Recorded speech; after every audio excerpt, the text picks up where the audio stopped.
So as you guys probably already seen, Rell Games just released a third teaser for Rell Seas, which honestly looks amazing. They went over fruit and gun combat, and honestly, I was really impressed. But the video is 19 minutes long. It has a lot of depth to it that you don't see the first time watching it. So I watched it at like 3 times just to get everything, and I wanted to explain some of the stuff that is really hard to understand the first time watching, because I imagine you guys only watched it once. But some of my explanations are still really in depth, so if you need to rewind the video to understand what I'm saying, I would recommend you do that. So first I want to explain the guns and the gun combat, and then we'll look at the fruits and the fruit combat. So there was a lot of questions about how they would actually make guns to be able to flow with the game and be actually viable. I know a lot of people thought the way they would make guns viable is by just upping the damage stats to make them viable, but what they actually did is a little bit different. So I think the best way to describe guns in Rell Seas is not really like guns. Think of them more like swords that shoot projectiles. And the reason I say this is because guns are able to M1 just like normal swords, and they don't lose bullets when they are M1ing. There is some sort of range cutoff between when it's like a regular gunshot that uses ammo and when it's a regular M1. We don't know the exact range cutoff from when it becomes an M1 to a normal gunshot that uses ammo, but I think it will most likely be safe to assume that the M1 range cutoff will be kind of short, and you have to be really close for it to count as an M1. And the reason I personally think this is because if the M1 range is too far, that's going to be able to out M1 swords and fighting styles while simultaneously being able to outrange them. So I would assume that the M1 range is kind of bad, and if it's not, I would assume it would be nerfed in the future just because that sounds really OP, and maybe the M1 damage would have to be really trash to, you know, somehow be able to balance that, especially considering the fact they're able to use multiple guns at once. So maybe it'll be a strat that you're supposed to switch to one specific gun when you're close range to be able to M1, because maybe that gun has more M1 range. We don't know if every gun will have the same M1 range or the same M1 damage. It's not really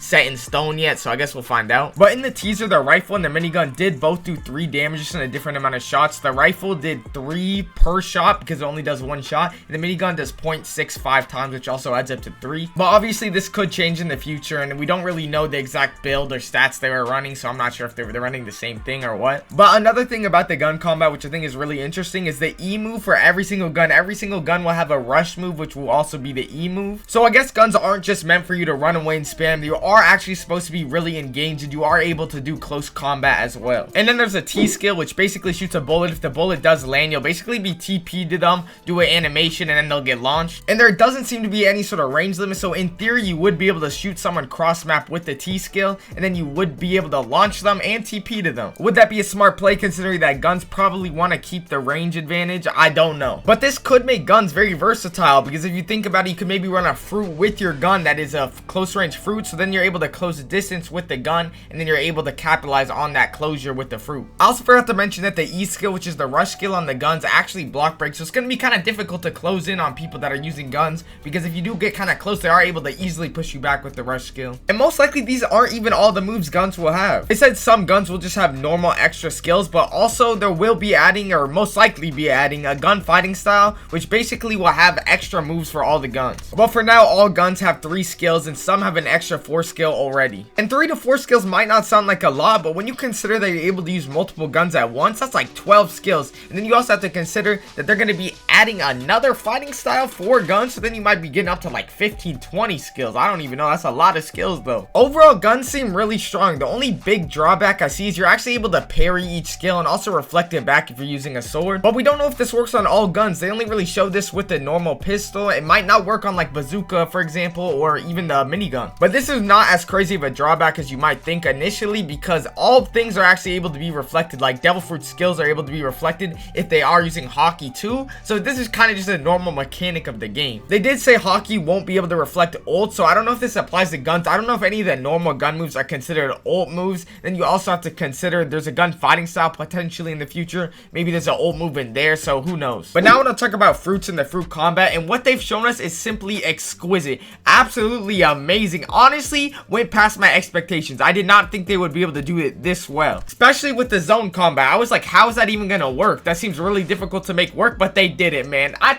Thank you, Rell Games. Initially, when I watched the teaser, I thought, damn, maybe zones are gonna be way stronger than logias, but to be honest, I think it's a bit more balanced, because although zones are gonna have modes, which I imagine gives them a lot of buffs, logias are gonna be able to have certain effects on their normal M1s, which have a chance of happening every time. They show us Flame or Mare, which has a fire effect every few M1s, or a chance every few M1s, but I'm sure this applies to all logias. For example, Ice probably has an ice effect every M1s that probably freezes them for a second, or I'm not sure exactly how it would work, but I'm sure based off what I've seen, they'd be able to make it work really well. They also showed us that you can't stack moves, meaning if you get hit by one move and you're ragdolled, you're not going to be able to get hit another, you're gonna have iframes, which I think is really good for combat because it is gonna get rid of a lot of move spam. But you also gotta consider you're also able to reflect moves, so move spam might be a little too weak. I don't know, but that might be a good thing too. The only concern I have with move spamming is move spamming kind of is a playstyle where if you're bad at the game, you're still able to move spam and be decent at the game. So if that's not an option for players that are just worse at the game, I don't know exactly if they're gonna enjoy the game even, or how they're gonna play the game. They might actually have to get good at the game. I know, it's crazy, but genuinely a lot of people are not willing to put in the time to learn a new combat style or learn how to actually get good at a game. And I don't know if this is gonna be an issue with the Rell Seas. I think we'll still do good regardless, but I don't know if this is something that's a real concern for them. And I didn't even mention that all abilities have a startup time, and you're able to cancel the moves if you hit them before that startup. So I'm telling you, move spam doesn't seem like it's gonna be strong at all in Rell Seas. I personally like that, so hey, fine with me. But one thing I'm a bit confused on is the logia bar, because the way he describes it makes it sound like it could be kind of like a mode where it drains down over time instead of draining down over hits. So I'm not exactly sure how the logia bar is gonna work. I think it makes way more sense to be passive though, just because a manual logia bar just kind of doesn't make sense. It's supposed to be a passive thing, and hockey bypasses it anyways.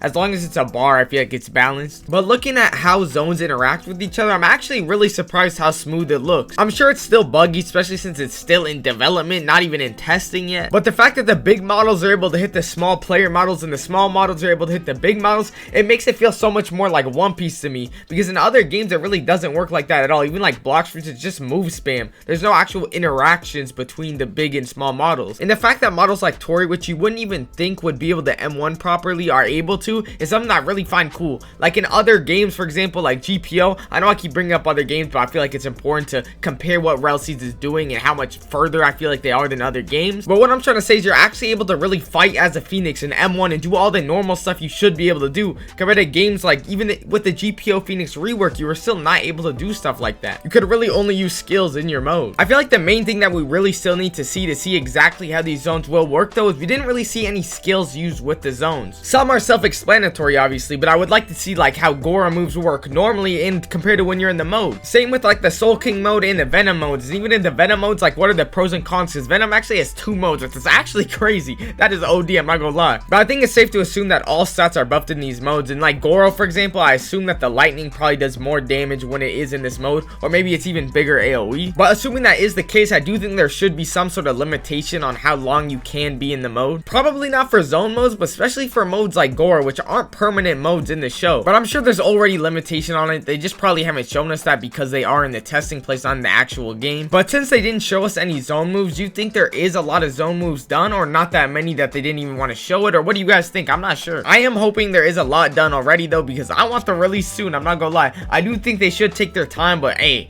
you know, I'm not patient. I won't lie to y'all. But if y'all are hearing this, y'all probably enjoy my content, so I'd appreciate it if y'all subscribe. It means a lot. Probably a lot more than y'all would think, so I'd appreciate it. Thank y'all.